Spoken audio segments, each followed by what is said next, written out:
recently, so I'm not sure you're going to have anything different to say. But since he spoke, has there been any change in the administration's understanding of what the Israelis are doing there? No, so a couple things that we have seen over the past 24 hours. So obviously there was the operation that they launched overnight last night to take control of Rafah Gate. They have described that as a limited operation. It appears to be, at least that piece, a limited operation at this time. They have also, as we discussed yesterday, ordered the evacuation of some 100,000 people in neighborhoods in Rafah. This military operation that they launched last night was targeted just to Rafah Gate. It wasn't an operation in these civilian areas that they had ordered to be evacuated. We will continue to make clear that we oppose a major military operation in Rafah, make that clear then privately as well as publicly. So, but your sense of this is that this is not yet, the Israelis have not yet, at least not yet, overstepped what you have warned them against doing. This appears to be a limited operation, but of course much of that depends on what comes next. They have said, I think quite clearly, it's no secret that they want to conduct a major military operation there. We have made clear that we oppose such an operation. And separately, but of course it's related, we are trying to achieve an agreement that would bring an immediate ceasefire and the release of hostages. And on that, how's that going? Negotiations are ongoing in Cairo today. We continue to believe that there is space to reach a deal, and we are trying incredibly hard to push one over the line. Thanks. Yeah. Thank you.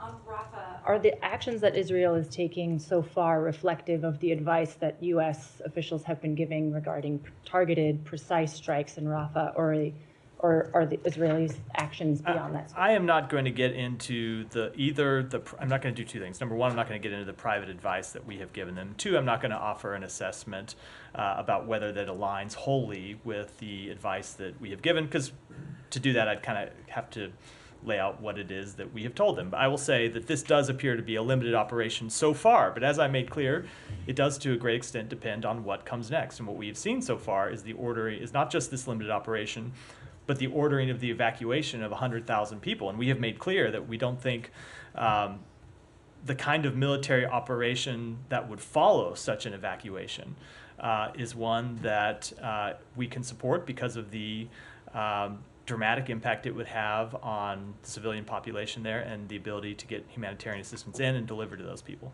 You and other American officials have reminded us consistently that the U.S. has been clear about what it thinks about a major Rafah offensive. Have you been coordinating with allies and partners on the potential consequences should Israel launch such an offensive? So I'm not going to speak to that. We have, largely because I'm not going to speak to what decisions that we may make if Israel does launch such an operation.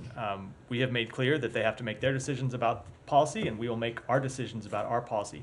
Obviously, we discuss that with our allies and partners around the world. We discuss, Secretary, every time he meets with one of our allies, one of the first things on the table, oftentimes even before whatever bilateral issue we have to discuss, they want to talk about what is going on in the Middle East and what is going on with respect to the war in Gaza. So we do talk about this sometimes in quite a bit of detail, but I'm not going to I'm not going to read that out publicly. Okay, I have two more on the region. One is on the hostage talks. There's been some reporting that the U.S. may be making promises about the length and the permanence of the cessation of hostilities, promises that Israel may not be willing to keep. So can you clarify whether the U.S. and Israel are actually aligned on that front, or whether the U.S. is making some unilateral promises? So I'm not going to talk about the details of these negotiations, and I hope you'll understand why. It's something we have tried to do since the beginning, is not to talk in too much detail about these negotiations because of how sensitive they are, and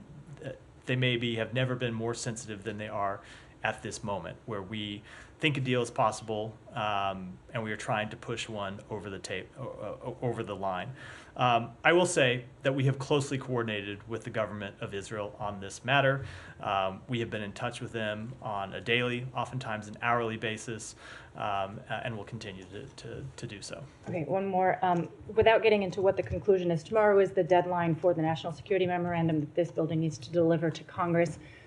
Again, I don't expect you to tell us what if any conclusion has been made, but has a conclusion been made as to whether Israel has violated U.S. or international law? I'm not going to answer that question directly because the report is not yet finished. We are working incredibly hard to get that report finished, get that report finalized, and get it delivered to Congress as soon as possible. Do you expect it to be delivered tomorrow? We are trying very hard to meet that deadline. It is, I will just note, a self-imposed deadline. It's not one that is in statute, but we are trying very hard to get the report done. It is a complicated report. This is the first time the department has ever written something like this. First time we've ever gone through and made these kind of assessments about the two questions that are at issue in the report. So there is a lot of work that has to be done. That work is ongoing. We know we're up against the deadline. We're trying to get it. We're trying to meet it. It's possible it slips just a little bit, but we are still at this point trying to get it done by tomorrow. Sorry, this is the first time you guys have ever written a report about whether your military sales to a foreign country are being used in violation or not in violation? It is the first time we have had to write this kind of report that's called for in the NSM. Yeah, there may be other ones, but successive you and your predecessor and in previous administrations have always talked about how you're always looking into whether or not the weapons that you provide to countries are used in compliance with it. And this is now all of a sudden it's the first time? Those are different questions, Matt. We are always looking into how things are used, but those are ongoing assessments. And right now, these are ongoing assessments. And that's what makes the process a little difficult. We have ongoing assessments that are being made. And in the middle of that process, we are, because we decided it was a good idea to do on our own volition, stopping in the middle of that and making assessments about or answering questions about Israel's compliance with international humanitarian law, as well as the delivery of humanitarian assistance. And I should add, it's not just Israel. Always make this point. There are other countries as well that this applies to. It is the first time state has ever written a report of this nature, especially in the middle of a conflict, that goes to Congress, and so we want to make sure we have it right. All right, and then just one other thing that I was confused on is that you seem to be bothered by the idea that the Israelis have told 100,000 people to evacuate from part of Rafah. And yet, it was my understanding that over the course of the last month or so, you guys have been telling the Israelis that you would oppose a major operation there unless they had a plan to get civilians out. Are you suggesting that they're telling 100,000 people to get out of the way is a bad thing? No. If they're going to do an operation? It is not. I mean, it seems to me that is a plan, whether or not it's worthy or not, but it is a plan. It is not in theory a bad. It is not in theory a bad thing to do. Of course, if you're going to conduct a military operation, you want to see people evacuated, but those people need to have somewhere to go, and the place that they go to needs to have sufficient food, sufficient water, sufficient housing, sufficient sanitation, and we have not yet seen a plan that would deliver that. And I will add, there's also the question that if you evacuate 100,000 people and launch military operations, will it be only 100,000 people that move, or will it be more? Other people that see the conflict and flee in the face of it. Our assessment is it's probably a lot more than 100,000 that would move, and so you have to have plans not just for 100,000 people, but hundreds and hundreds of thousands of additional people to take care of their needs, and that's not what we have seen. Okay. So, Simon, go ahead. I'm wondering, you've been warning, obviously, that this operation shouldn't go ahead without that plan. You seem to be holding back from saying that it has gone ahead, but in terms of what you've been warning about, the humanitarian impact, it seems there is already an impact in terms of, another boarding crossing is closed, and at the moment we understand both border crossings are closed. So do Israel's actions over the last 24 hours set back the work that you've been pushing them to do on the humanitarian situation, given that there's a near famine conditions in Gaza? Certainly, the closing of Kerem Shalom and the closing of Rafah set back the delivery of humanitarian assistance. Now, to some extent, the full answer to that question depends on what happens next and whether they're quickly reopened. And Israel has committed to reopen Kerem Shalom tomorrow. We're working to make sure that actually happens, so humanitarian assistance can continue to come through. And I should add that Kerem Shalom didn't close just because of an action by Israel. It closed because it was bombed by Hamas. So we want to see it reopen as soon as possible. They've said they'll do it tomorrow. Same thing with Rafah. They said that Rafah will reopen for the delivery of fuel, which is incredibly important to desalinization of water. It's incredibly important to fueling the trucks that deliver humanitarian assistance once it's inside Gaza, and it's incredibly important for running bakeries that deliver bread for the population there that needs it so much. But we want to see it fully reopen, and so when I say it depends on what happens next, if Kerem Shalom opens and Rafah reopens, those will be important steps because we don't want to see humanitarian assistance limited or impeded in any way. If they told you that now they've got control of Rafah, this is actually going to be better in terms of getting humanitarian aid, is that what you sort of seem to be suggesting? No, that's not what I'm suggesting. I don't want to get into any private conversations. They've said it would reopen for fuel. We want to see it reopen for everything because it is. Rafah is a crossing that, so should note that the amount of humanitarian assistance that has gone in through Rafah has gone down over time as assistance has shifted more to Kerem Shalom. But that assistance is still critical. We're not in a position where we can afford to see any delivery mechanism shut down, even if it's one of the relatively small ones. And I only say relatively small in relation to the amount coming in through Kerem Shalom.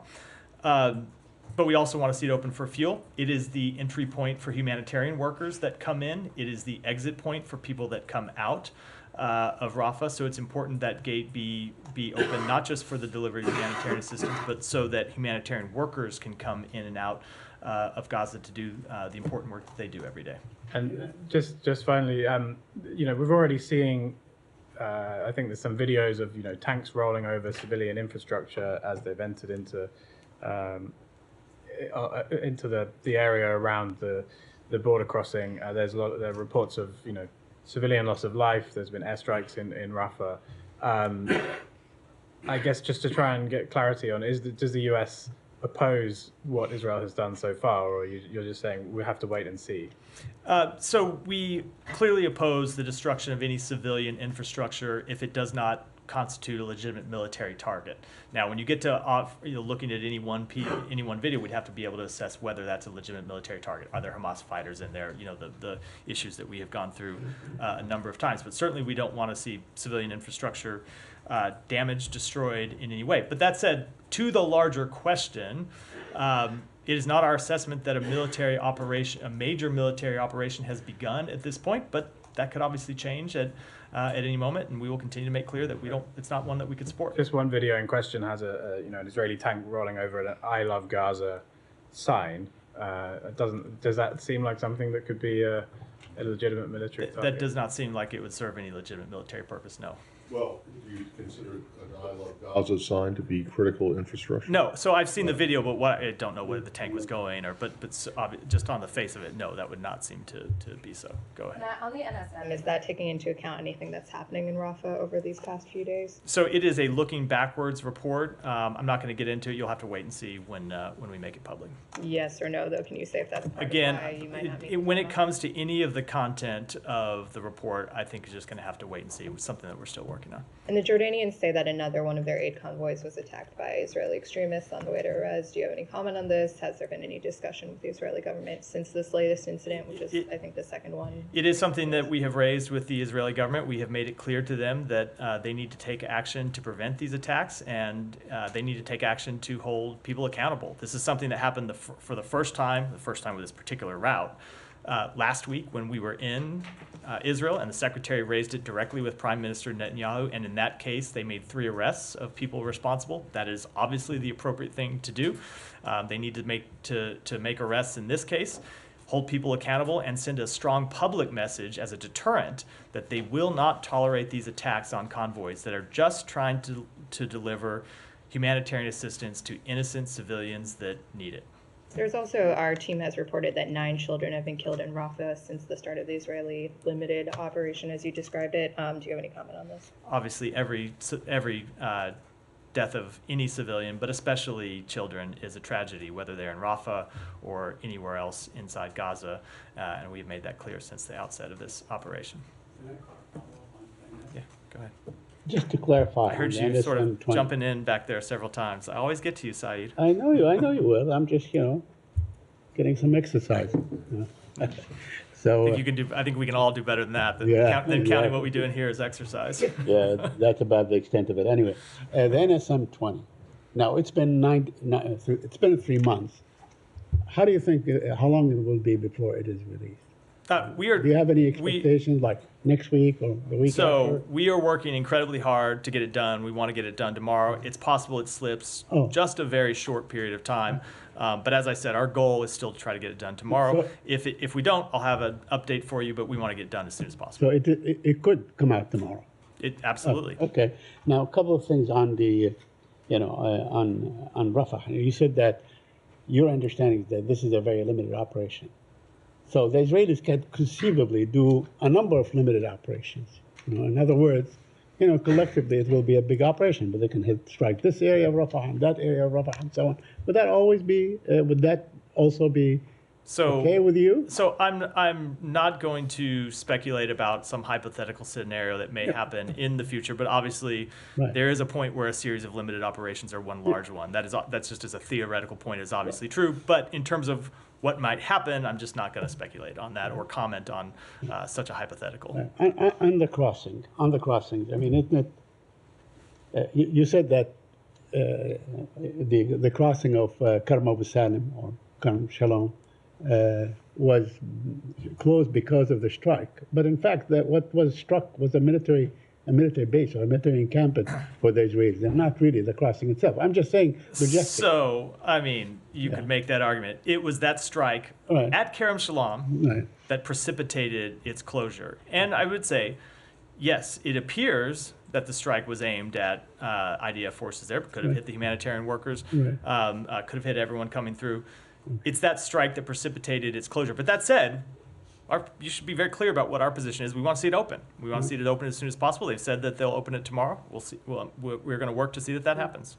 Isn't it a bit cynical of the Israelis, to do this on the day after Cindy McCain came out and said there's a full-blown famine in Gaza? They closed, Rafah. They closed Karm Abu Salim. They closed all these things.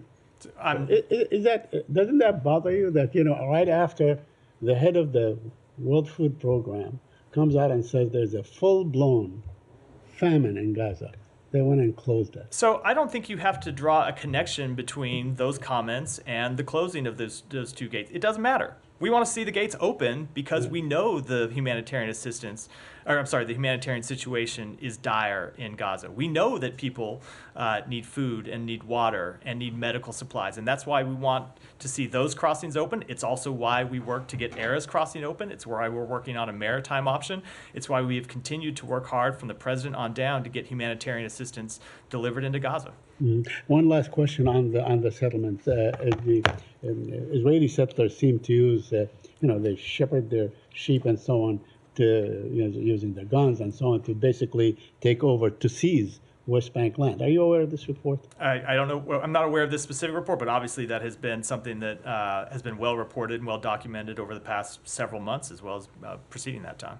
Thank you. And I thought there's going to be a follow-up question. Since not, I'll just go ahead. We have made clear that the Israeli government needs to do more to crack down on settler violence. They need to do more to police settler violence. They need to do more to hold extremist settlers accountable for their violent actions. And we have also made clear, and you've seen us roll out sanctions to this effect, that when we don't see sufficient action, we're ready and willing to take action ourselves, and we will continue to do so.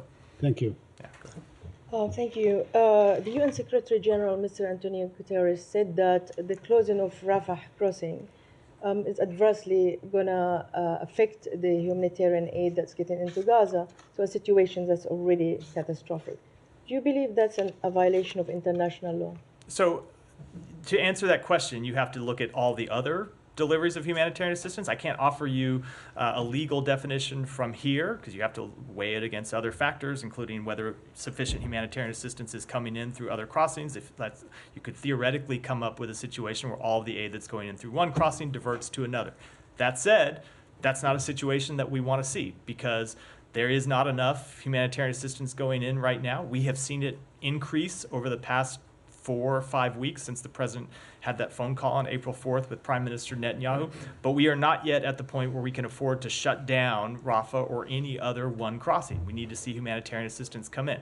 And so that's why we'll work to continue to see it reopen. Now, that said, one of the things that Israel said is very much accurate, which is Hamas did control the Gaza side of Rafah crossing, and Hamas was continuing to collect revenue from that crossing being open. So it is a legitimate goal to try and derive Hamas from revenue, money that they could use to continue to finance their terrorist activities. That said, we want to see the crossing open, and we're going to work to try to get it back open. Okay, so you're justifying basically that the Israelis closing it because they have many reasons. It's not. That's not what I said. And it's not at all. You should not at all take that. That's what I said. No. You could find another. You could find another way to open that crossing, hopefully, without Hamas being the one that is manning the Gaza side of it and collecting revenue as goods flow through Rafah. Collecting revenue, some of it licit, some of it probably illicit. When you think of bribes and other things that happen with the crossing of traffic through that crossing. So I would say, yes, it is a legitimate goal to try to deprive Hamas of that revenue, but we need to find a way of doing that keeps Rafah open. I see. You just expressed concern about this 100,000 civilians who are being evacuated. And you said there is no place for them to go. And our reporting from Gaza basically that there is no safe place for people to go. And as you know, many people have been walking 10 kilometers to go somewhere else. Isn't this already define what you've been calling the Israelis not to do, whether evacuating 1.5 million or 100,000? The evacuation has to be with a viable plan, as you said, but there is no viable plan. So the Israelis already define you. Any consequences for that? So we have made clear we don't want to see a major military operation. This does look like the prelude of a major military operation. We have not yet seen that operation commence, and in terms of any policy response, we'll wait to see what happens next before we make those determinations. Okay, one final question. Don't know if I got a satisfactory answer, but anyway, one final question about these mass graves. Almost 400 people have been buried in mass graves. Some of them, according to the latest UN report, not eyewitnesses on the ground, the UN report or Palestinian media, that they've been buried alive. And some were children, some were women. I know you've been saying that you're a bit slow in writing reports and delivering them on time, but why we've been calling about this investigation? What's holding this investigation? Because, there's serious concern here about 400 people have been rounded and buried, and some have been buried alive. So we have made clear that Israel needs to continue to be transparent about this issue. Israel has said that with respect to this issue of mass graves, there are places where they were operated where there were mass graves where Palestinians have buried their dead all together, probably because of the extraordinary circumstances in which they have been forced to live. And Israel has come in and exhumed some bodies to try to identify whether there were hostages here. They've gotten intelligence that there were hostages contained in those mass graves, and so they've exhumed them to check that and then rebury them after the fact. We believe they ought to continue to be transparent about what exactly took place, and that'll continue to be our position. Go ahead. Matt, could I clarify just one thing? Sure. Haaretz just reported that the crossing at Rafah would be managed by an American company. Are you aware of this kind of suggestion? I'm not aware of that at all. Okay, thank you. That was my question. Sorry about That's that. 2 days in a row. I came to you and somebody else had asked you a question. I need to sit next to him and see myself. Right. Yeah, Michelle, go ahead. Today that the administration is holding up munition shipments to send a political message to Israel. Is that true, and what is the message? Look, our support for Israel's right to defend itself, our support for Israel's right to ensure that October 7th never happens again remains strong. And with respect to any individual shipments, I'm just not going to speak to them from here. And second, did the U.S. give any guarantees to Hamas on ending the war in Gaza? So I'm not going to speak to what are very sensitive, delicate, ongoing negotiations, and you should not read into my kind of blanket refusal to do that anything as regards to your question. It's just a rule that, given the nature of the negotiations right now, I don't think it would be helpful. I don't think it would be productive to get into it. There have been obviously a lot of reports over what has been in various proposals over the past 24 hours. Some of those reports have been more accurate than others. Some of them have been completely off base. I don't think it serves our purpose, given the status of negotiations, to kind of parse. And what about this report? concerning the guarantees. Is it accurate or- I think I just answered the question. I don't have anything further to add. On the arms shipments, Michelle's first question. So your position is that you don't comment about individual shipments? I'm not in this case, no. Because you do in pretty much every other case. In fact, I looked back over the last 3 weeks. I got one to Argentina, one to Iraq, one to the Netherlands, one to Poland, one to Saudi Arabia. You don't have any problem talking about those. It always depends on the situation, but we have made clear in this. Well, it often does. There are times that we have congressionally mandated rules about things we need to disclose. There are times that we disclose arms shipments because we want to rally we want to rally our allies and partners to do the same. And there are times that we keep those shipments private. It's also true, as you know this more than me, that there are a variety of different arms sales programs. There are different disclosure mechanisms for each of those. I'm well aware, and I know where you're coming from on this. I just think that it doesn't make any sense because you guys, basically, you just have to come out and say that you are not consistent about this, and that when it suits you to announce an arms sale or an arms shipment, you'll do it, and when you don't think that it suits you, then you don't, and that's inconsistency at its. That is the definition of being inconsistent. There are different situations all around the world, and of course we look at them differently. Go ahead, Alex. Thank you, Matt. Are you? I'm going to stay in the region. Yeah, if you stay in the region, I'll come to you. Go ahead. Just one quick one. Is there any update on whether the U.S. has come to a new determination on possible Leahy law violations? No, it's in the case of that one IDF unit. Sorry, didn't mean to interrupt. No, we continue to look through and review new information that Israel has provided to us, and are working on what that assessment will be. And you have no expectation for how long that process could take? I don't. We're trying to get it finished as soon as possible, but it's important that we get it right as well. I want to stay in the region, but farther east on Syria, the U.S. repatriated several dozen, I think around 22 dozen Westerners from the camps in Al-Hol. There were apparently 11 Americans that were repatriated. Can you give us any details on how that operation played out?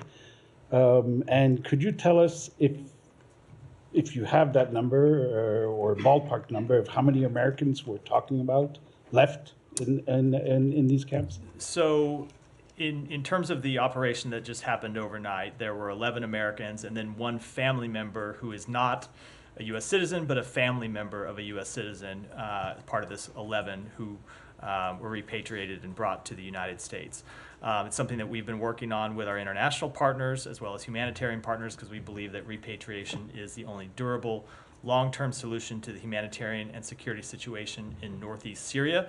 And just as we have done in this instance, we urge all countries of origin to repatriate, rehabilitate, reintegrate, and where appropriate, prosecute their nationals upon return from Syria. And then with respect to the number of Americans that remain, we're aware of approximately 25 U.S. citizens who may be located in displaced persons camps and detention facilities in northeast Syria, around 25. Okay, beyond the 11 that came. Yes, beyond. Yeah. Okay. May I follow up on that? Sure, just go ahead. So this was not a product of direct talks with Syrians, right? No. If that's the case, did you learn anything about the case of Austin Tice during this process? So with respect to Austin Tice, we continue to call on the Syrian regime to ensure Austin Tice and every U.S. national held in Syria are able to return home. We continue to work every available path to ensure his return home. We've engaged extensively with regard to this case, trying to bring him home, and we're not going to give up until we do. You might want to take this one from me. As you know, Austin's mother was in town last week. She gave an interview and she said that she's seeking access to State Department report from 2020 fall about the trip of Trump administration official to Syria. The report was not shared with the family, which contains significant details about how the Syrians are trying to provide proof of life. Are you willing to come up with a report? So I can't speak to that specific report. We have obviously been engaged with Austin Tice's family, including his mother. I will just say we. As a parent, I think every parent cannot imagine what it is she must be going through. And so people here from the department engage with her on a regular basis to talk about this case and update her on the work that we are doing to try to bring him home. Thank you. This might also be a good segue to the details about the latest information about the U.S. soldier was detained in Russia. What do you know? Anything new? And are you guys seeking access to? So this is one where, it's often the case. There's not much I can say. You're aware of the privacy rules and our inability to say very much about these cases when we don't have a privacy waiver. I can confirm that a U.S. citizen has been detained in Russia. Whenever a U.S. citizen is detained abroad, consular officers seek to aid him with all appropriate assistance, and we are doing so in this case. Not able to say more. Unfortunately, the Pentagon is able to say some more. I think they've done so publicly, and I would refer you to them for that. But I just have to say the same thing I always do when asked about a U.S. citizen who has traveled to Russia, which is our travel advisory is at a level 4 for a reason. U.S. citizens should not travel to Russia for any reason. It's dangerous. You risk being detained. You risk other threats to your health and well-being. And so for any American citizen anywhere in the world, whether they are here in the United States or whether they're in some other country, if you are considering going to Russia, don't do it. Just could not be less complicated.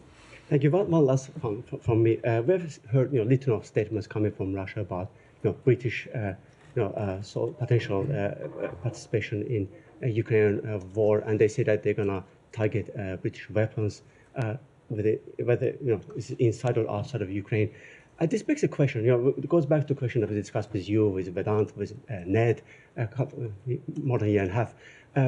Why is it that Ukraine doesn't have a right to target Iranian, North Korean, targets, whether it's inside or outside of the region?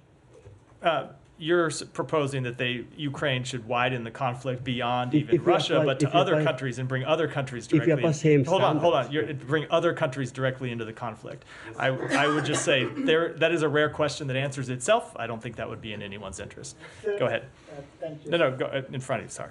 Yeah. Thank you so much, Matt. Just a quick follow-up on Rafah offensive. You said it is limited, not a major operation, but do you think it's a constructive approach to go into Rafah right after Hamas accepted a ceasefire there, and at a time when many Palestinians were on the streets celebrating the possibility of a ceasefire? So let me just make one thing clear, which is Hamas did not accept the ceasefire proposal. Hamas responded, and in their response made several suggestions. It's not the same as accepting. The statement that was issued yesterday that was widely reported, and I'll blame the reporting because it's what the statement said, is not an accurate reflection of what happened. They responded as people do in a negotiation process, but it was not an acceptance. Now, that said, we are trying very hard to get a ceasefire agreement over the line, as I said a moment ago. And I will just say, separate and apart from an operation in Rafah, the scenes that we saw in Gaza, when you see people coming out in the streets and celebrating what they thought was a ceasefire, number one, tells you just what they've lived through. I mean, you know that, obviously, but you really see just the joy on people's face, what they've lived through, and the emotion in thinking that they might have some hope that this conflict will come to an end. But also, I can say for everyone here, just confirms why we think it's so important to get this ceasefire agreement over the line and why we are going to continue to push for it. Just a quick follow-up. I think you didn't comment on whether or not you find Israel's approach constructive. So I spoke to this earlier in the process, which is we don't want to see a major military operation. They have said this is a limited operation. There are some legitimate purposes, like I said, in keeping Hamas from depriving revenue from Rafah Gate, but at the same time, we don't want to see Rafah Gate shut, so we want to see it reopen. So I'm not going to comment, I'm not going to pass judgment one way or the other, whether it's constructive or not. What is important from our perspective is that we not see a major military operation go forward, and we've made that, I think, pretty clear. Go ahead. Clarify, it sounds like this is the case. The Secretary last week multiple times referenced this generous and flexible offer that Israel had put forward, and you're saying this is not what he was referring to, that Hamas put forward or accepted yesterday? There was an offer. He was referring to the offer that was put forward some 10, 11 days ago, April 26th, I believe it was. That's the offer that was on the table. Hamas seemed to make clear that in their public statements that they accepted that offer yesterday. That is not what they did. They responded with amendments, call it a counter proposal if you want, and we're working through the details of that now. And can you give us any updates on the military pier that's being constructed in Gaza? Do you expect that the Rafah operation is going to delay its construction or operation? So I would really refer you to the Pentagon for details on that, just because they're the ones that are actually doing the construction and doing the operation. They'll have the latest details on it. I would certainly hope that a Rafah operation would not delay it. It's in a different part of Gaza from where they would be operating. If anything, it just shows why it's so important to get that that pier finished. But that said, no one should think that the pier. I mean, you could see. No one should think that the completion of this pier and the opening of that route is in any way a replacement for Kerem Shalom and Rafah being open. Getting that pier finished is not sufficient means to close other gates. It's not sufficient reason to operate in the south and disrupt the delivery of humanitarian assistance, because even when that pier is open, the amount of aid it can deliver a day, somewhere around 100 trucks, in no way can replace what needs to come into Gaza through these other gates. Very good. Someone that's been watching the Pentagon briefings. I wish I had time. No offense. I wish I had time to watch their briefings as well as do my own. I just don't. Janie, go ahead. Thank you, Matt. Regarding the U.S. and South Korea's defense cost sharing, it has been reported that if former President Trump is re-elected, South Korea's defense cost sharing will increase significantly. Recently, there was a discussion on the defense cost sharing between South Korea and the United States in Hawaii, as you know that. Will defense cost sharing be increased under the Biden administrations? If so, what percent will increase? I just don't have those numbers at my fingertips. Sorry. But you don't have anything for because you have. I mean, in terms of the percentage, I just it's not. Someone I'm happy to take it back and try. All right, thank you. And have another one. And recently, UN resolution to prevent nuclear weapons in space were rejected by Russia's veto. What do you think about the UN's permanent members imposing penalties to veto abuse? So, as we said at the time, we are incredibly disappointed that Russia vetoed what should have been a quite uncontroversial resolution regarding the obligations of state parties under the Outer Space Treaty. It should be clear, I think, that no country should have reservations about prohibiting putting a nuclear weapon into orbit. And in terms of potential actions, I don't have anything to preview from here. Go ahead. Thanks, Matthew. Politico just reported that and I'm quoting from the report, administration is holding up shipments of 2 types of Boeing-made precision bombs to send a political message to Israel, end quote. Is this true? I think Michelle asked me that exact question 5-10 minutes ago, and I answered it. Okay, sorry. Now that Israel has invaded Rafah, is the department considering any actions such as sanctions or withholding aid from Israel? I also answered that question earlier when I said we are not going to preview policy options at this time. And finally, 6 lawmakers from the Congressional Executive Commission on China has sent a letter to the State Department asking for state to use its existing rewards program to seek firsthand information on forced organ harvesting in communist China and disrupt the illicit trade. The State Department has expressed concerns about this issue before publicly and in the human rights reports. Do you have any response to the letter, and will state consider using the rewards program to stop forced organ harvesting? I'm sure have received that letter and will respond in due course to the members themselves. Thank you, sir. 2 questions. Thank you. Common questions. One, as far as conflict in the Middle East or Gaza or Hamas and Israel is concerned, first, on October 7, Hamas attacked the innocent people in Israel. Now, innocent people are being killed or they are dying in Gaza because of basics they are not getting.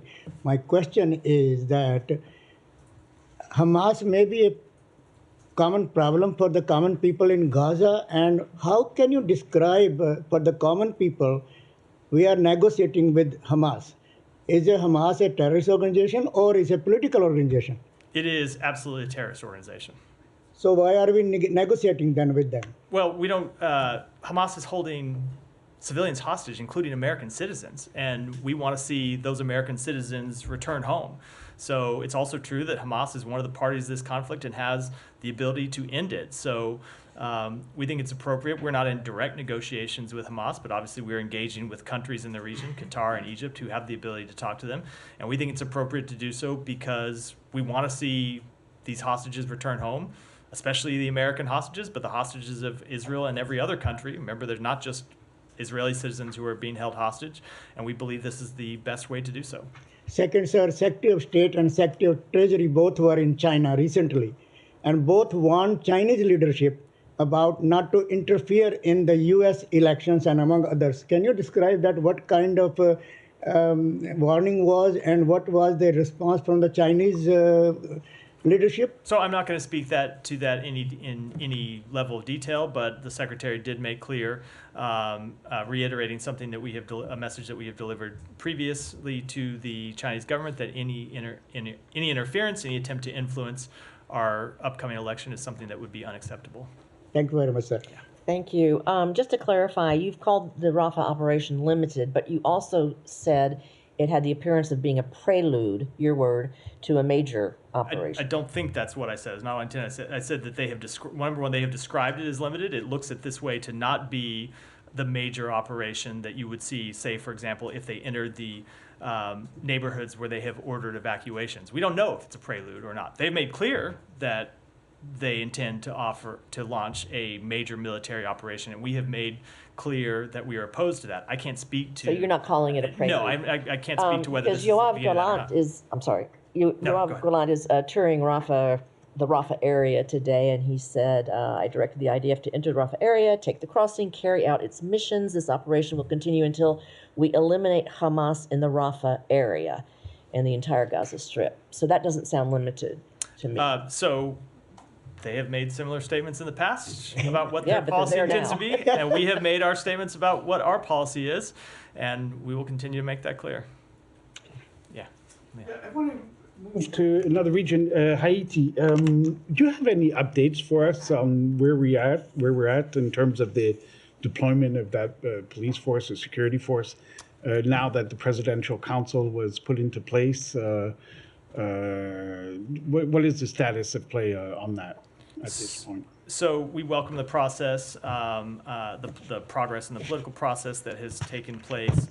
We continue to work with our Kenyan partners and other countries for the deployment of the MSS.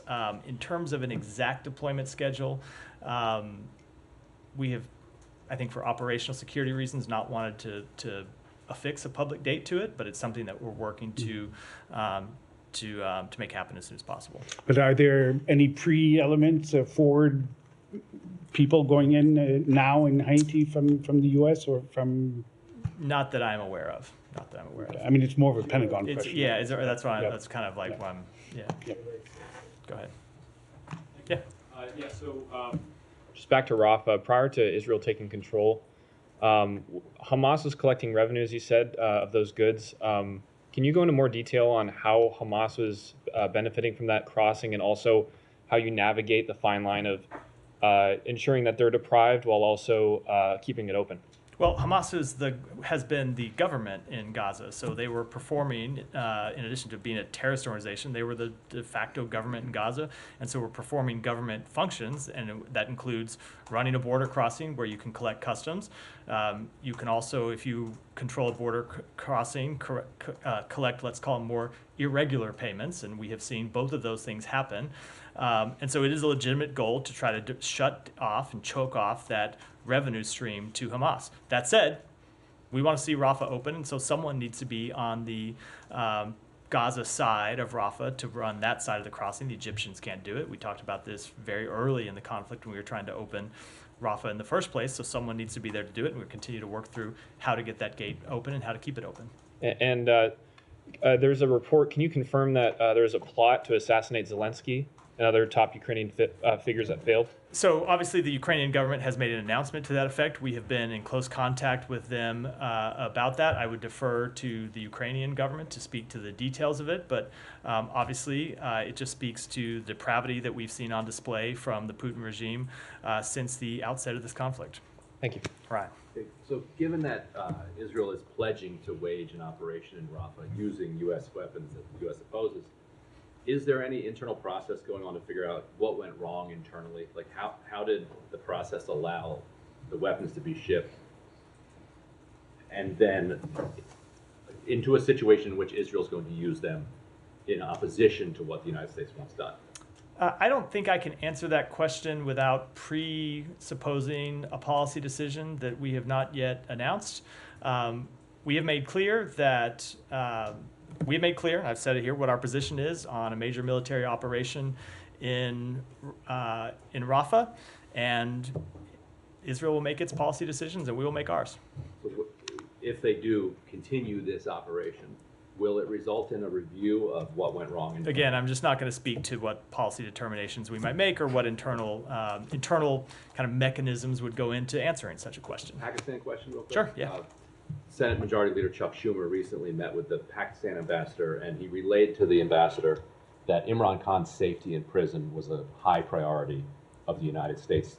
Did he coordinate that conversation with the State Department? Does the State Department share that view that his safety in prison is a high priority of the U.S.? So I'm not aware of any coordination. It may have happened, may have been conversations between this building and Senator Schumer, his staff, and I'm just not aware of them. It's certainly possible. But obviously we want to see safety and security of every prisoner in Pakistan or anywhere else in the world, something that every person, every detainee, every prisoner is entitled to basic human rights and protection under the law.